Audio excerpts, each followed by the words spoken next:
Hi, everyone. Welcome. We're so thrilled to have you here.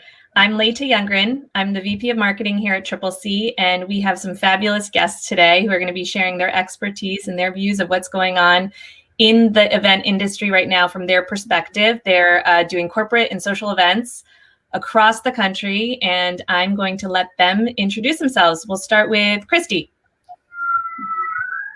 Hi, everyone. Thanks for joining. And of course, a shout out to Tripleseat for having me today. I've been with AllianceBernstein for almost 11 years next month. And I plan anything from a 10-person dinner to a couple hundred people sales meeting to incentive trips. And I'm very excited to be here. Thanks.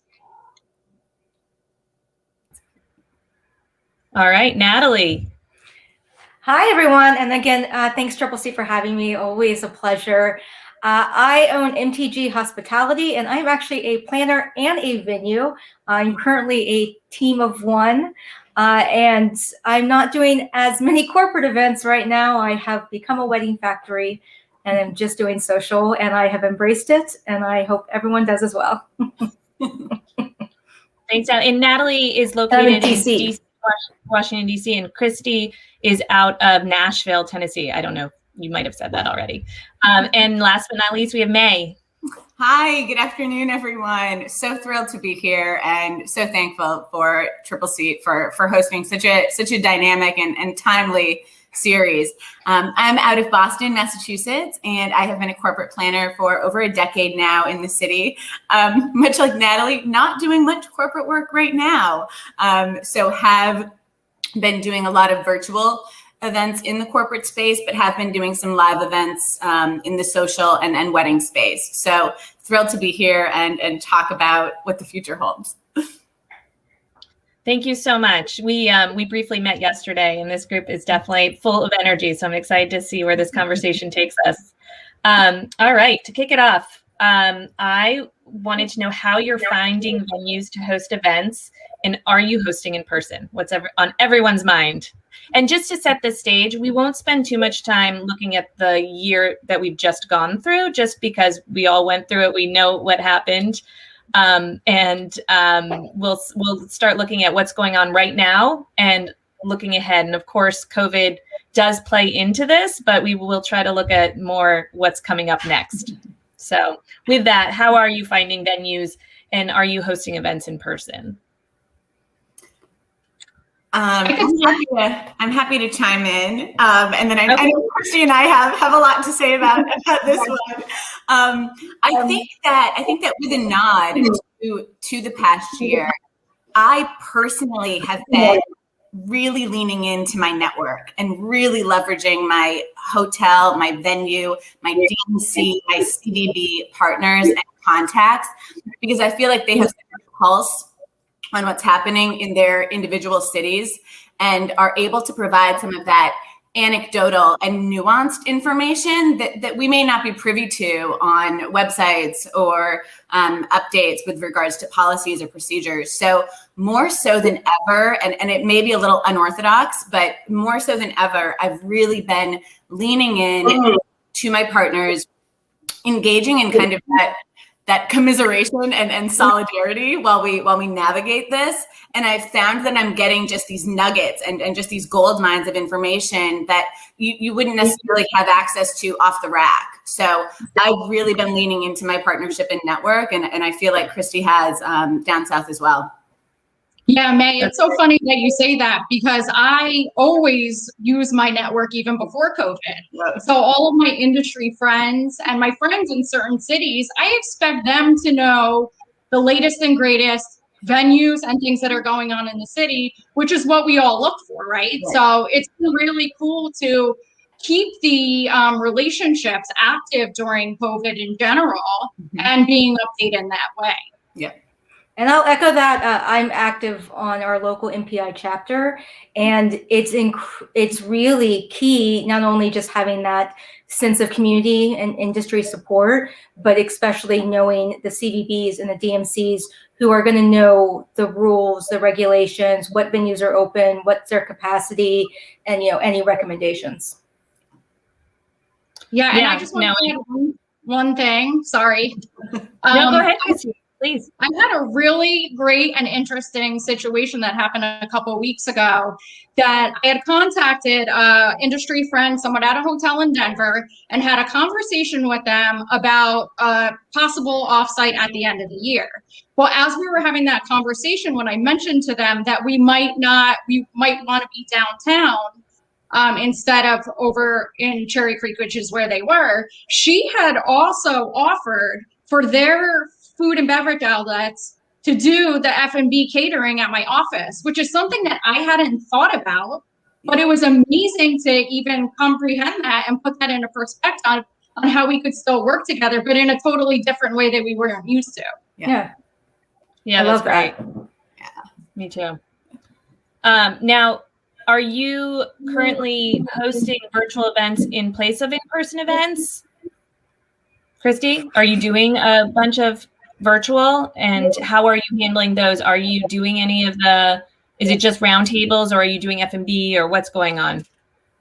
Yeah, so we're fully virtual right now, and I'm sure just like everybody else, we can't wait to get back in person. So we're looking at doing smaller regional events by the end of the year, hopefully. And as far as the virtual stuff, we've been kind of all over the board. We haven't done any major F&B, but we've done snack boxes, which were a really great addition to the virtual events. So. And are you sourcing, I know this is a little off the cuff, are you sourcing those from local, like if it's a regional, you're finding a local partner there, and are you doing one of the Gold Belly or national brands? Because I think that's come up a lot. Personally, for us internally, we want, as much as possible, we want to support the local, but sometimes when people are spread out nationally, you end up using a national brand. Right. Yeah, we ended up finding a couple companies actually, and they curate just snack boxes. So it wasn't fresh food, or we've done Uber Eats or Grubhub vouchers for those. Oh, that's great. That's awesome. And May, are you doing corporate, or I know you mentioned it's mostly social? Yeah, but with the corporate, it actually has been more of employee engagement activities, because we're also so desperate to support and foster company morale right now. So there have been a number of corporate groups and brands that I've worked with to do some light, add some levity, and go beyond the Zoom happy hour, which had its moment, but certainly lost its luster. So what we've been doing a lot in the past, 2 to 3 months, are a virtual, entertainment, really passive entertainment, whether it's a virtual concert streaming or some kind of entertainment, but then incorporating a tangible component, much like Kristi said, we would either be sending direct snack kits, or a lot of times, because they're often nationally spread out and sometimes even internationally, doing vouchers. So doing Grubhub codes, Uber Eats, as much as we'd love to support some of the some of the local boutiques, just for ease and convenience of the user experience, we find that offering Grubhub or Uber Eats, DoorDash has worked really well, and just kind of creates a galvanizing moment for everyone. So regardless of what time zone they're loading in from, they're logging on from, there is something kind of galvanizing about everyone kind of grabbing their burger and having that moment of solidarity. So we are venturing definitely into that hybrid space where there has to be something tactile, something tangible that speaks beyond just logging on to Zoom after a day of logging on to Zoom all day for work. So if we're asking employees to log back on for what may be coined as some forced fun, we better make it worth your time. So by incorporating something tactile, by incorporating something that's home delivered, that creates just kind of another layer to that experience that we've received some great feedback on. I'm not doing virtual. Just put it out there. That's a great segue into for the remainder of this year. Are you incorporating hybrid? I know we've mentioned going back all in person, not till later in the year, but currently, are you seeing, as things open up, give us a sense of where you guys are and what the capacities are and what you're kind of playing around with that at this point? I know Natalie has some exciting news that 2 days ago, DC was 25%, right? Yes, finally, it's equity across for everyone because restaurants have been at 25% capacity with the 250 limit. We were begging and pleading to have that exact same regulation, and we got it this Tuesday. And so now, again, everything indoor and outdoor, 25%, 250 max capacity. You can go past that with a waiver. But what I'm kind of seeing is it's from my experience, and a lot of what I'm doing is mostly like the weddings. My venue is 446 acres of outdoor space. So if corporate's coming to me, it's a picnic, and that's kind of hard to do hybrid. How strange it would be to watch your colleagues eat delicious looking food while you're sitting at home. And then for the wedding side, people, they'll live stream it or they're mostly doing videos. But yeah, I'm sure traditional corporate is going to have to create some type of hybrid because they're seeing the amount of money they're saving without having to travel and send people all over for just a meeting. I am anticipating that to be a bigger trend. Yeah. Kristi or May, do you want to weigh in on the hybrid? I know May actually just did a wedding this past weekend that was hybrid. Yeah, I think, and I'll kind of speak to the social, and then Kristi, I'll kick it to you to kind of speak to corporate. I think that Natalie is dead on. I do think that there are some takeaways from this year that are going to stick around. I think that whether it's in the corporate or social space, once people review their budgets and see some of the savings overall, even in an impossible year like the past one, it's indisputable that the savings of travel, of lodging, of food and beverage, of entertainment is undeniable. And so I do think that hybrid in some capacity is here to stay. And so I think that reaches and kind of transcends industry and transcends both corporate and social. So even this past weekend in Boston, we're currently allowed to host 100 people inside and 150 people outside for social events. So we did have a wedding with that capacity, but for the extended guests that were unable to attend because of the restrictions, there was a virtual live stream. And I'm just seeing that more and more. And it's nondescript, right? It's becoming so normal and just part of the vernacular, part of the lexicon, that people's, public sentiment, people's comfort with that is becoming, the barrier of entry is becoming really, really low. So I do think that one of the trends that we've seen from this past year that will definitely carry on to 2022 and even beyond is incorporating a hybrid capacity in some way, shape, or form, simply because there is an undeniable economic savings to that. Yeah, and I agree with that. I think it's twofold. I think that a lot of people are very eager to get back in person. And I've been hearing from some of our management that, like, if we're able to safely host events, they want people to be there. Yeah. But in addition to that, probably just like this webinar, when you're doing something virtual or hybrid, the outreach is exponentially large. So we hosted a conference this last December, which was, of course, all virtual at the time, but we had 48 speakers over 2 days. Some of them were global. And if we were hosting an event in New York at the time, not all of those speakers would have been available to travel during those dates and attend. And then we also had attendees from 36 different countries. So that value of the actual outreach is something that we're definitely going to consider going forward for certain events, not everything. And that's been a huge positive thing of COVID, going forward. So. I will say too, from a venue perspective, when we talk about this hybrid, venues are now going to have to offer live streaming services or upgrade their current AV, because speaking to the budget, having that third-party AV company, my God, that's so expensive. So much more, yeah.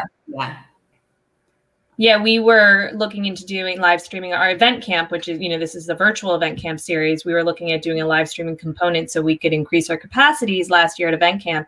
And it ends up being a third of your budget. It's a lot. So venues out there, if you look at your tech and AV, which I know is challenging at this time where budgets are so tight anyways, but it's to at least have the bandwidth at the very least is what something is going to be, I think, key. So what are you guys looking for right now when you're looking to book anything? Keeping COVID probably still, although we're going to transition out of COVID, what's making you decide to go with a venue if you're going to book something? Kristi? Sure. I think the first thing going forward is, number one, safety of attendees and, everyone that's going to be at the venue.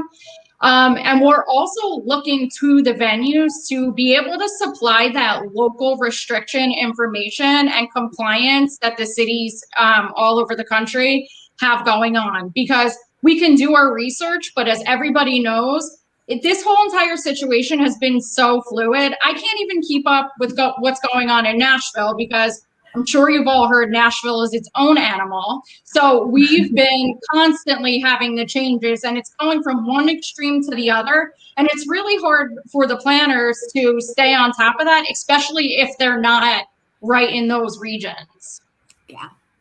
Yeah.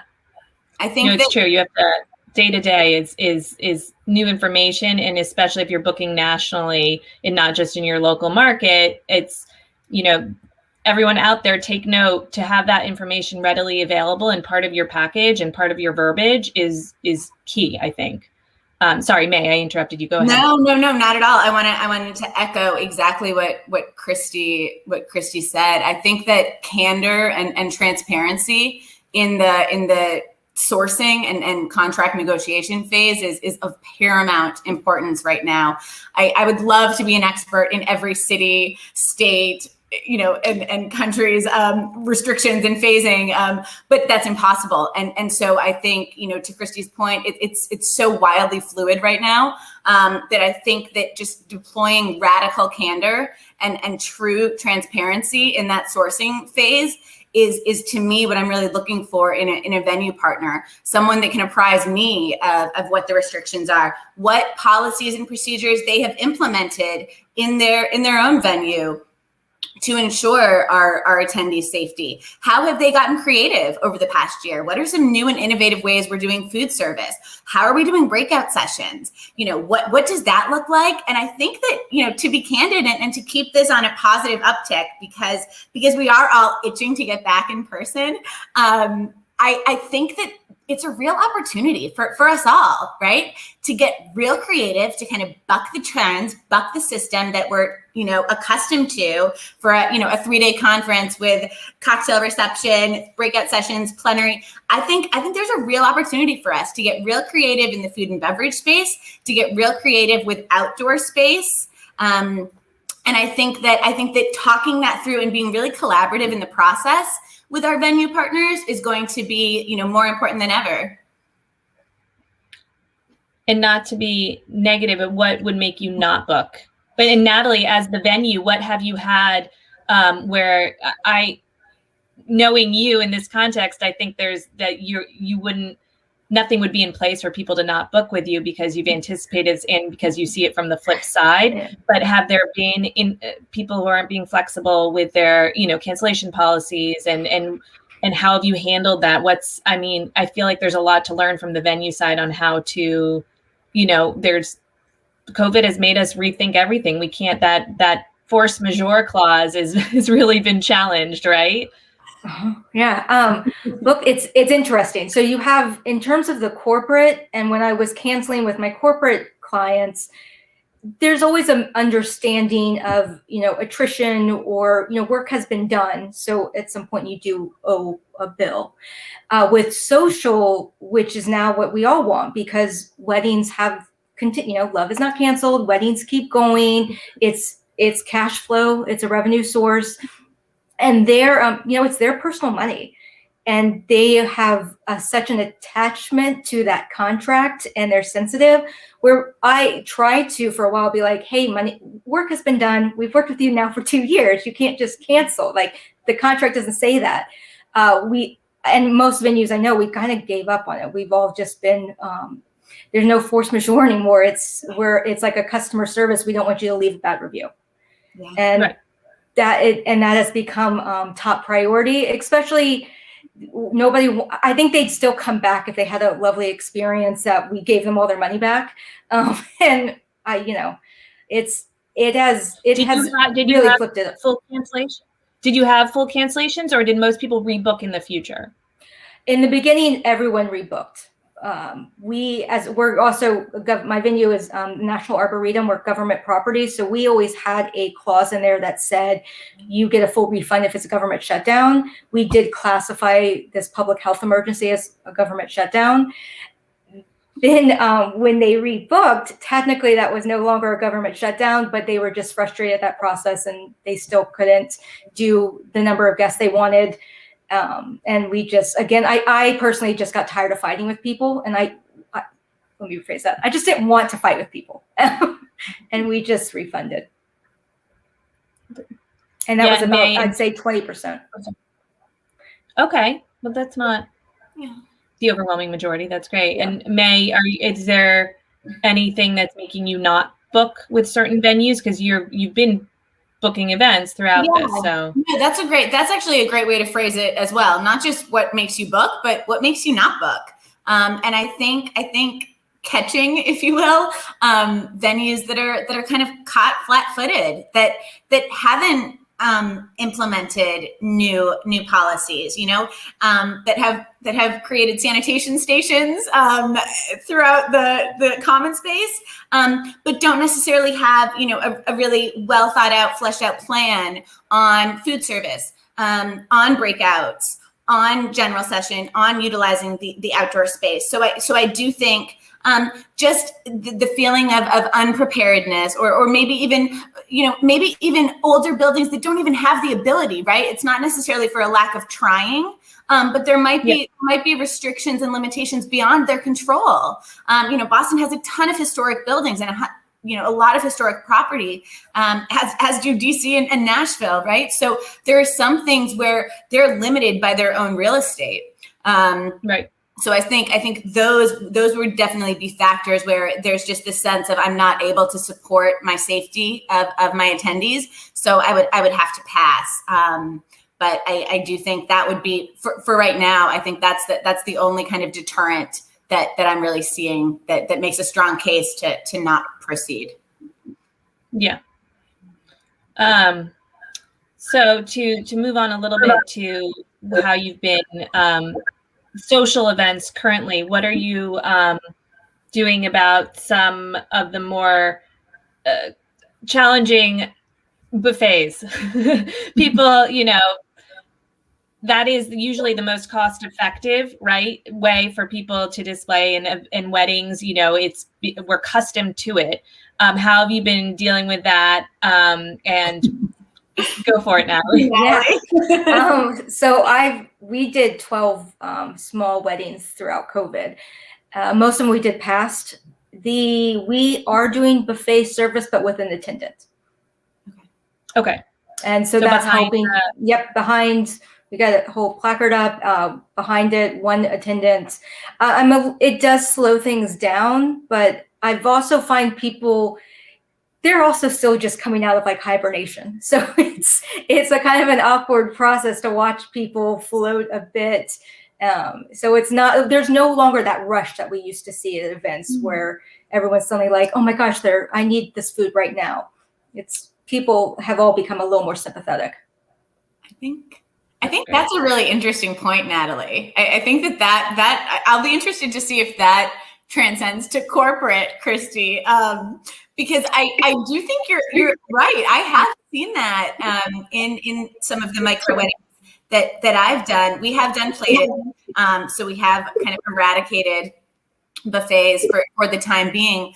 But I think you're right. This is an interesting point that will be interesting to see how it plays out. But I think public sentiment, there is a bit of a change. There is a bit of we're all kind of entering back in. There's a tinge of social anxiety, I think, that people are experiencing. And there are different comfort levels, even within a smaller group, even if it's familial and close friendships. public sentiment and comfort levels are going to vary even within that small group. But you're right, the sense of urgency and that tight timeline we're all so dead, set on. There does seem to be a little bit of a lax attitude to that right now. So I'll be interested to see moving forward if that carries over into the corporate world. Yeah.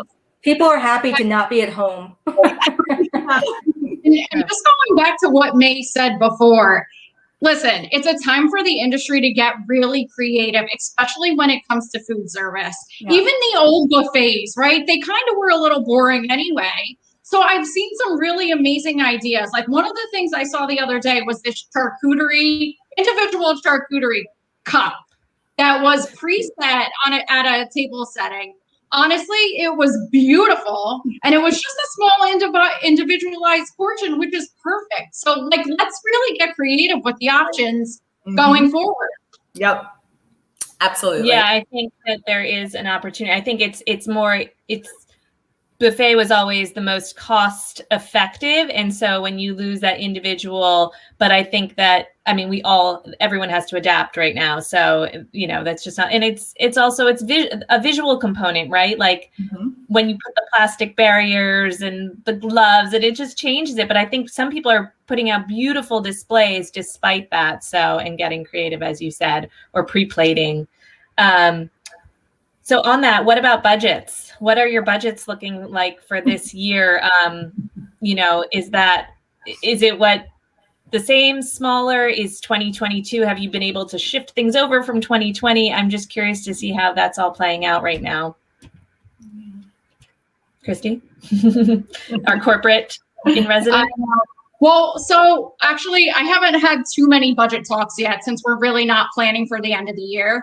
But the one thing I will point out is the fact that I'm having an open conversation with my management teams and my stakeholders, because especially when events go back to person, you guys know we're going to be going from 0 to 100, and everything is going to be so jam-packed that the demand, especially on the hotel side, it's not going to be where we were in 2019 or the beginning of 2020. So I will make sure that all of my clients can expect that and lay that out for them. I haven't heard of any budgets going down. I'm sure they all would like them to go down, but that might not be possible. So as long as you're transparent and having those conversations, and the venues keep us updated. I've asked a few of my partners if the F&B costs are going to go up, especially because of that added service, like the chef attended buffet. Yep. And the conversations that I'm hearing is not necessarily that the food prices have gone up, but in reality, they have to account for that somewhere. Where that's going to be, we don't know. But we also have to be ahead of the game and expect that and be transparent with our clients. Yeah. I'd say when I put my planner hat on, we as planners have a responsibility we're going to have to be realistic with this budget. There is a new cleaning fee with venues. There is going to be more staff needed. So I do get it from a venue side where I'm like, oh, I wish you had a bigger budget. But at the same time, I can't do anything about the new cleaning protocols that need to be put in place. I can't do anything that you want a buffet. I'm going to now have to have an attendant, and someone has to serve that food. Yeah. So that I just think that's our responsibility.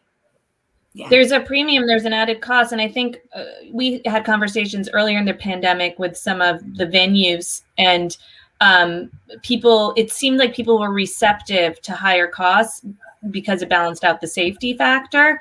I hope that sustains. I think on the early side, it will. I just hope we don't have short-term memory loss on this, and people value that there's just, unfortunately, the cost to operate during this time, goes up. And so our budgets, there's probably gonna have to be a balance on the corporate side of doing fewer, but more expensive, or allocating that differently.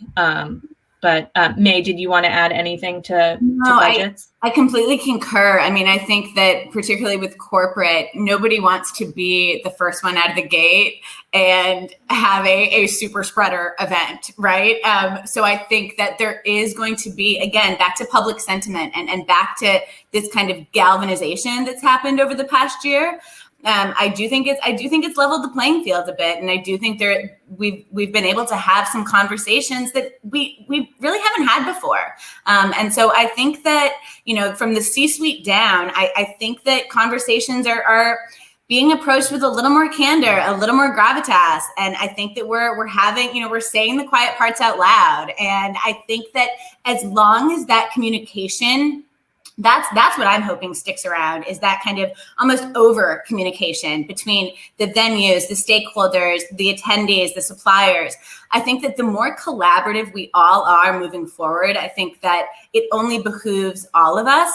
And I think staying informed, keeping our clients informed, keeping our stakeholders, keeping I just think that that's how we all get through this. And I think that what's the cost of staying safe? I mean, you can't put a price on that. So I do think that early, I think that there is going to be a little bit of grace. I think that there is going to be a little bit of forgiveness, a little bit of gravitas. Latha, to your point, I hope that our memory doesn't stay, too short term. We all know that happens pretty quickly.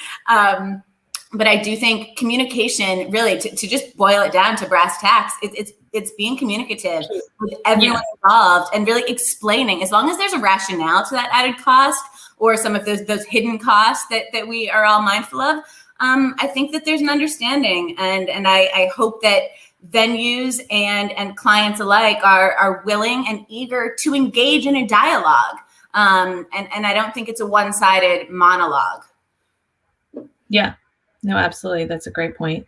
I mean, communication, if anything, it's taught us that's all we had right now, right? So let's continue that trend. So looking forward, how are you booking venue? How are you finding venues? How do you prefer for them to communicate with them? I know we touched on the network. Kristi and May and Natalie, all of you have your own local networks and but how are you finding that you prefer the venues to, because there's been this opportunity to get creative, we encourage our venues to get on social media, show what they're doing with their innovations, with their chefs and their, everything, the to-go boxes and such, which is what they can do now. But looking forward, what's your preferred method of finding these venues and reaching out to them or having them reach out to you? Kristi, you want to go first? Sure. I actually love the Instagram idea as far as, showing us your latest and greatest and most creative, dishes and things like that. And also just keeping us updated on the status of the venue. That's very, very important. I do use LinkedIn a lot also. And my favorite way of connecting is either DMC contact or CDC, CDB. After my industry friends and my other friends in those cities, that's usually my next point of contact, because they're going to know everything that's going on also. So, and they're usually pretty up to date with like closings and, chefs that aren't around anymore and stuff like that. Mm-hmm. That's great. CVB, guys. May or Natalie, May, you want to chime in? Yeah, I completely agree with Kristi. I love tapping my network. And then I believe in the power of social media and showing, not telling me. So I think that there's a real strength to that. And I think, utilizing the various platforms is key to me, because like Kristi, I'm on multiple platforms all the time. So I want to see your various presentations that sometimes cross channels and that sometimes are different depending on the platform. So I think that showing, not telling is really key. Another, way that I'm kind of getting intel from venues is from actual vendors and suppliers that, have kind of a pulse and some intel on what places are doing, because they too are actively seeking to work in these spaces. So I think that's often one of those kind of underutilized resources that they can really kind of advise you as well. I love a good DMC partner, former DMC employee in the city of Boston. So, big DMC advocate, as well as the CVB. I just think they're always such an ally and such a partner. And I think that they are certainly going to be the most up to date on that particular city's policies, procedures, restrictions, phasing. So I utilize all of those. You kind of deploy a multi-pronged strategy as you do in normal times. But I think you really kind of lean in and you really kind of, leverage that multi-pronged approach to get the most intel and the most accurate insight for your attendees. Yeah, and I'll second that with obviously the CVB, and I'll second what Kristi said in terms of communicating what your venue is doing. And I'm always a big fan of electronically communicating because things are changing so much, just having that record of being like, yeah, I know I said that, but now it's changed. I was just gonna, for those who don't know, will someone expand on what CVB and DMCs are, because we might have some folks that are just getting started out there, and maybe they need to know and who they connect with. May, as a former. Yeah, sure. I'll take DMC and then I'll defer to one of my co-panelists. A DMC is a destination management company, and they are your kind of soup to nuts resource in any given city. So if you were in Nashville but looking to source a meeting in Boston, you would contact a DMC who becomes your partner in crime and does everything from creating your transportation manifest to selecting your dessert at your evening reception. So they're really your partner, your ally for as hands-on or hands-off as you want them. You can certainly allocate different parts of your program to utilize them exclusively, but they are a wealth and a depth of knowledge in that city. That is where they live, breathe, work, play.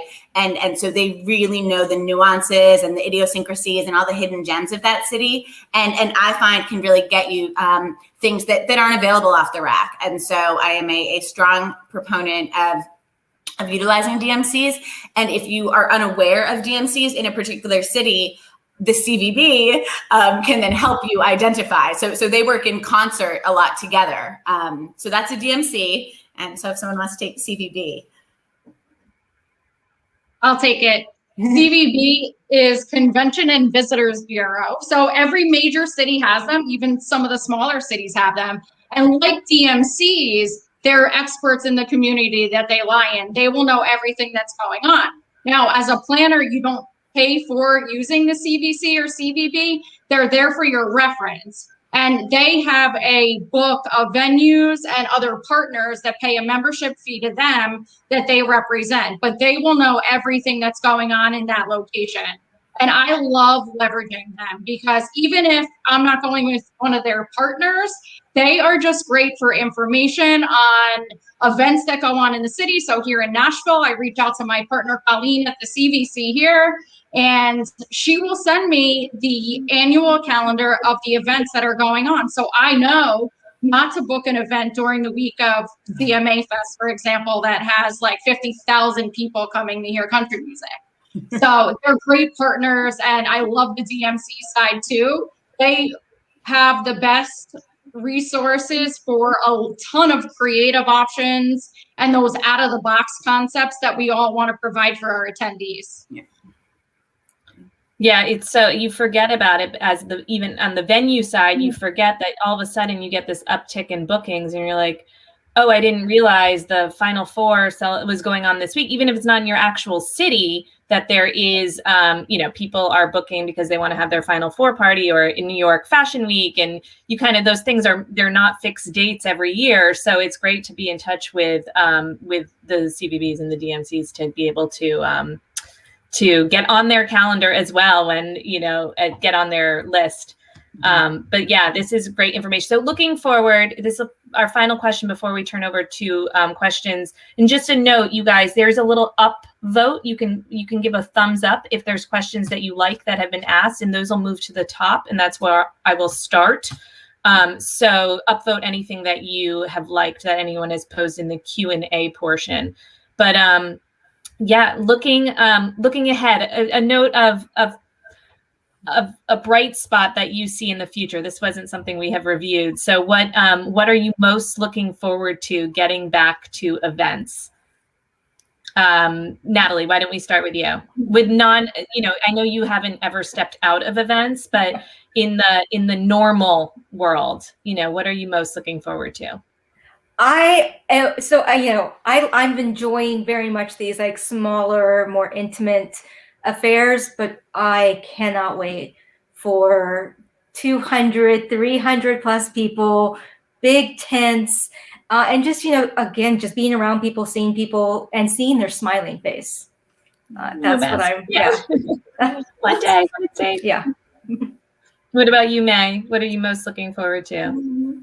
At the risk of being a little sentimental, I miss hugging my industry partners and peers and catching eyes across the room and sharing in the success of a live event. So I miss that solidarity.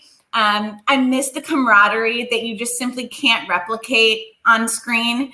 I think that this is such a fierce and loyal and passionate industry. And we're so fortunate to work with such talented people that truly live and breathe their passion and put their heart and souls into this industry. And I think that I look forward candidly to collaborating with my partners again on site. Like I look forward to a 16-hour load in. Like I can't wait for that, like please. Who would have thought you'd ever say that, right? Yeah. Right? Careful what we wish for, right? Yeah. I know. I want my event shoes to change into my event shoes and my flats, like at the end of the day, my flats that I have. Sorry, Kristi, what about you? Well, I'm definitely echoing Natalie and May's comments on the smiles and the hugs, right? For sure. I think, the biggest takeaway that everyone is getting from COVID is the value of face-to-face interactions and the energy that you draw off of other people. I mean, I've had conversations with my sales teams where we had run our sales meeting virtual, and everyone's like, yeah, this is great, but I cannot wait to get back in person. And so just that, the value of being around people and seeing people again, and not to bring up a negative thing, but I forgot to bring this up before. The thing that I can't wait to get away from, especially this was evidenced in my sales meeting this year. I think in the hospitality industry, we're all people, like we love to be around people. I literally felt like the Wizard of Oz behind 4 screens, and I hated every minute of it. I will do what I have to do to get my job done, but I am never going to be the wizard behind the curtain. I want to be out and about in front of everybody, running around like a maniac. So I can't wait to get back to that. And just like May said, be careful what you wish for. Yeah, I think that before we turn to questions, I think that is, all of this of note for all of you that are watching our webinar. It's that everyone wants to get back to events, and it's coming, and we're there. We're all anxious to do it. I know on the Tripleseat side, we're looking at Q3. End of Q3. So those of you who are venues, please let us know. We're coming to your markets. We want to do events, So I think that these are all great, positive, nuggets out there. So I will start with some questions. So, okay. What social media strategies would you recommend for a new venue to attract more leads? I can talk Anyone about have this. any ideas? Yeah, go ahead, I can. I love me some social media, and the Instagram. It's like really aggravating, yet it's incredibly powerful tool. So the best thing is post on Instagram, and when you're doing it, be an active poster. So you need to tag like people that you want to reach out to, whether it be local vendors, suppliers, local restaurants that could send leads your way. Just tag CVB, DMCs, all of that. The more you tag, the more active you are on that, the better and the more reach you're going to get. That's really the best way to attract more people to know about you. And I think, we talk a lot about Instagram, especially for the restaurants and unique venues. I think it works well. For hotels, I think there's a lot of, from what I've heard, is LinkedIn is a good spot. And it's really reaching out, finding those partners more like Kristi or someone who's strictly on the corporate in-house. We've heard good feedback for social media, getting on LinkedIn and really digging in and finding the right people that are planning events on the corporate side and getting on their radar. Okay, let's see. Can you please elaborate on how you safely serve the reception and beverages at the wedding? Also, did dancing work if it did? So May or Natalie, who have been doing weddings. In terms look, the food service, it was really, it was easy. So you can hold food out 6 foot distance, and we put a small amount, particularly for weddings. It was mostly families and people in close contact. All guests wore masks at all time. For dinner service, it was kind of just the same as we did for restaurants. I said I wasn't going to talk about dancing, and here we are. I have a venue with large. There's enough space where if someone is, I don't know how to answer this, but yes, it does work. So I shouldn't have answered that. Food service was great. Yeah. I feel like we're in Footloose is what I said. Like dancing has been banned. I didn't even think about it for weddings, and of course it's such a huge part of it. May, have you had dancing happen? You're not putting anyone. You're not blowing up anybody here. Like the space, It's recorded. What am I thinking? No, I think Natalie's right. I mean, I think obviously every city's phasing is different.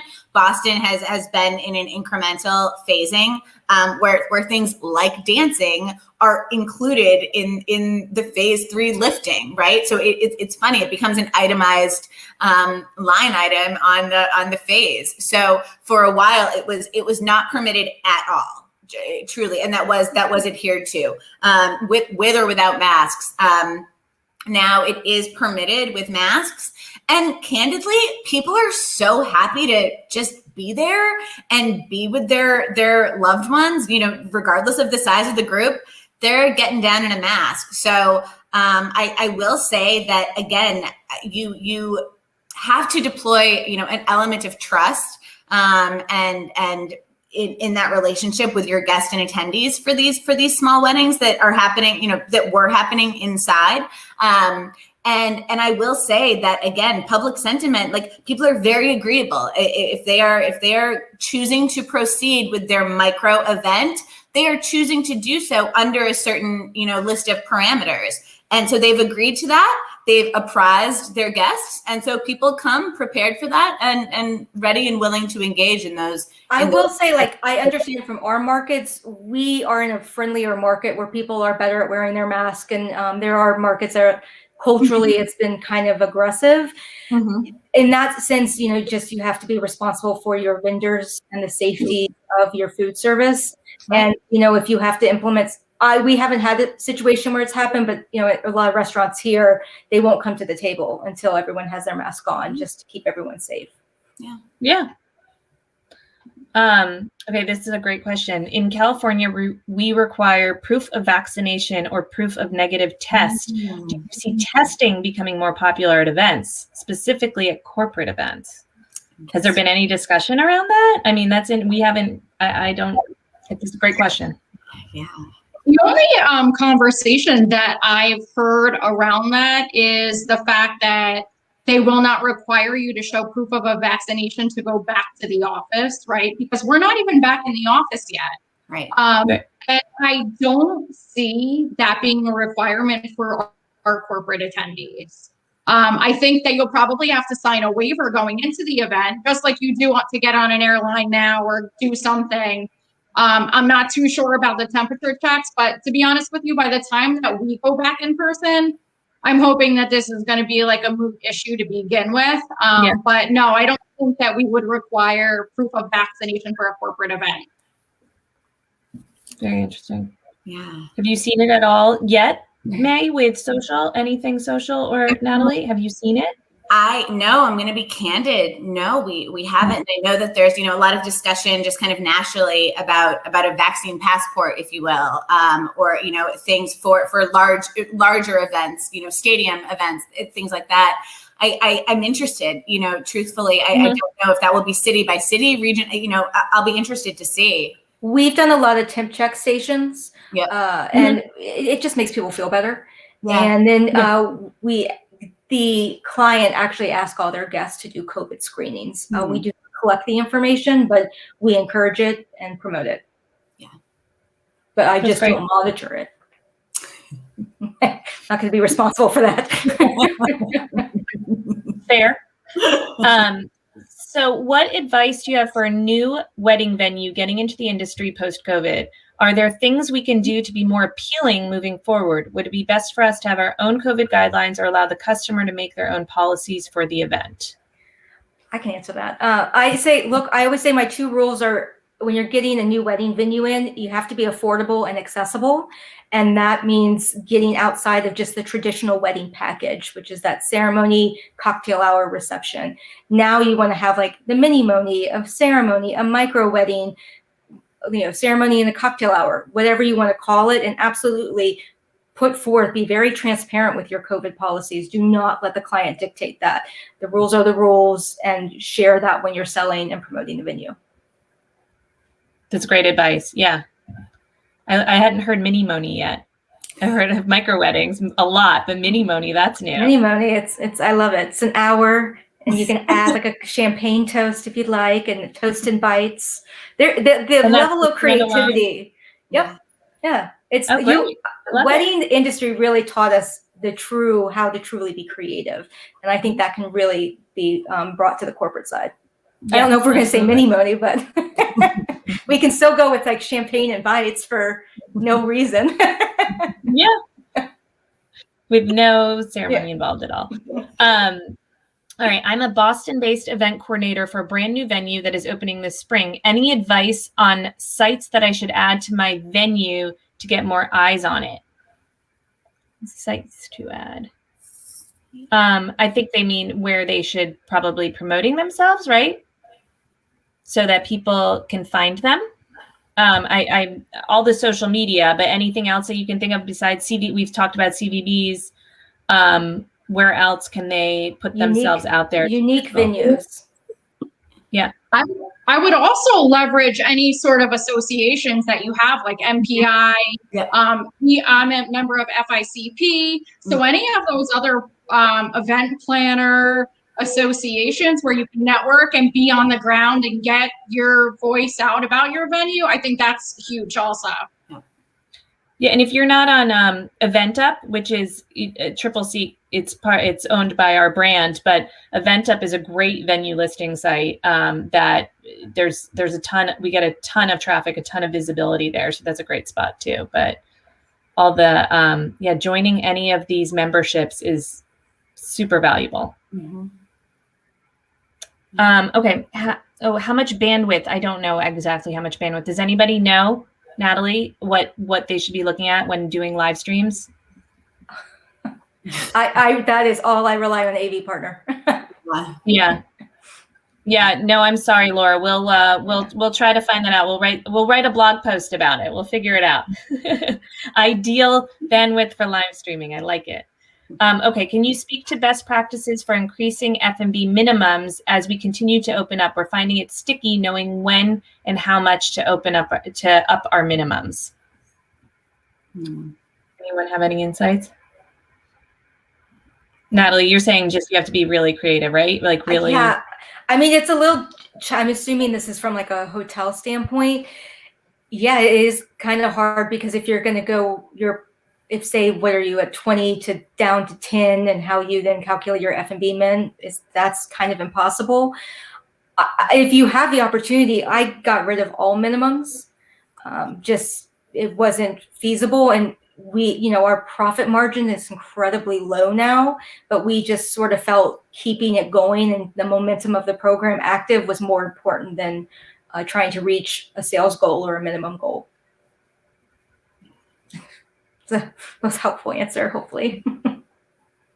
Yeah, May, when booking, are you seeing minimums being pushed aside? I will say, and I know that this almost feels like a non-answer answer, but I am seeing that it is case by case, and I think that for right now, right? I mean, I don't think this will be something that we're modeling forever. I think it's a moment in time, and I think that venues are responding to that moment in time, and to them, like Natalie said, is business at all more important than lost business, than having an empty room? And so I am finding really 9 times out of 10 that there is almost an eradication of the minimum. And again, to meet the moment in time. I do not foresee this being a trend that remains for all of perpetuity. It simply can't. But I do think that both corporate and social are responding to a moment in time, and it's simply not an apples to apples comparison anymore. And so I think that the venues are being flexible because they do want the business rather than losing it completely. So I do think I have seen that there's a little flexibility, and I think it just reiterates how important communication is, and being really transparent, being really candid right out of the gates in explaining what you as the client needs from your venue in order to make this transaction possible. And I think that the more honest you are up front, I think the more willing your venue partner is going to be to add on to about the keeping business going. What we found that was really helpful is the fact, because we're kind of looking to wait till we have bigger. Doing these events and doing these weddings helped us practice, essentially. We got really comfortable with food service, with just being around people. I mean, in the beginning, I certainly oh my God, what is this? You had been shut this whole time, and then started getting comfortable with even face masks in person and everything. I think that your key takeaway is that keeping that momentum going was key. So any venues that you are able to do anything at a micro level now is great practice for when things come back in full swing. And also, it's not the high margins you were maybe making prior, but because there's just smaller numbers and you're not able to do that, but you're sustaining that business and giving your staff the ability to practice, Kristi, in booking anything further out, are you seeing those minimums? Are they in place, or are people, for something that you're looking at for 2022? Do you see people being flexible with pricing already, or? I haven't necessarily seen an increase in any of the minimums with the venues that I've sourced at this point. I asked for updated menus, right? Because if we have our full amount of people there, we're going to meet that minimum and supersede that minimum anyway. So my real question is when I'm planning out my budget, how much more are your prices going up in your menus that I have to make sure that my management team is aware of? So as long as, and listen, you guys know it's a partnership. We're partnering with our venues, and our venues are an extension of what we're doing. And we will have those open conversations on those discussions. We just need it to be authentic so we can make sure that our management teams are aware of what's going on. I think it's such a great note is you don't always think of venues, always think of the planner being an extension of the client, but the planner wants the venue to be just as successful because the venue is a reflection of them to the client side. So just bearing that in mind, the planner is your friend and your partner in this whole thing and wants you to succeed. So that transparency going both ways is really, really important. Let's see. I think we only have time for one more question. Do you see people wanting more activity-based events versus sitting down for a meal? For example, bowling games. I know, online we've done a lot of trivia. And do you see that in anything in person at these, at the micro weddings, or anything that you're looking forward to future bookings? Yes, in short, yes. And I think that, the kind of felicitous nature of the timing right now, and just the seasonality as kind of nationally, we're moving into warmer weather.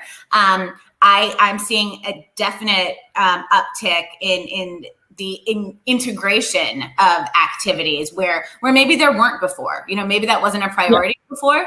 I am now seeing, and albeit they might be small and they might almost be kind of simplistic, but I do think just kind of stretching and really utilizing all of the real estate available to you, really utilizing outdoor space, I think is something that, weather permitting, is definitely going to be something that we see more of for sure. But I think it also plays into what you were saying at the beginning with being creative, getting something that might set you apart just a little bit, having something else that is offered at your venue for any event is going to make you what sets you apart from your neighbor that might not have that. Even if it's something as simple as, bocce on the 12-foot, lawn outside. Right. But And just to add one more thing, though, I'm really pushing for the in-person team building events. So, everybody hasn't been together in the same room for a long time, and adding on that social responsibility charity to that is huge. So those team building events, everybody loves. It gets everybody together and energetic and working in a different way. And, it's going to be like a big reunion when we all get back in person. Yeah. Thank you guys. That we're at the top of we're over the hour. I can't thank you enough. You guys are awesome. Everyone, if you want to, we can put your information. We can gather. The webinar will be available via recording. And if there's any questions you have for our panelists, you can reach out to us at Tripleseat, and we can get that over to them. And if you guys want to make that available, they're all on LinkedIn. And they're not very hard to find. So thank you so much. Thank you to everyone that's viewing here. The good news is events are coming back and we all want to book them.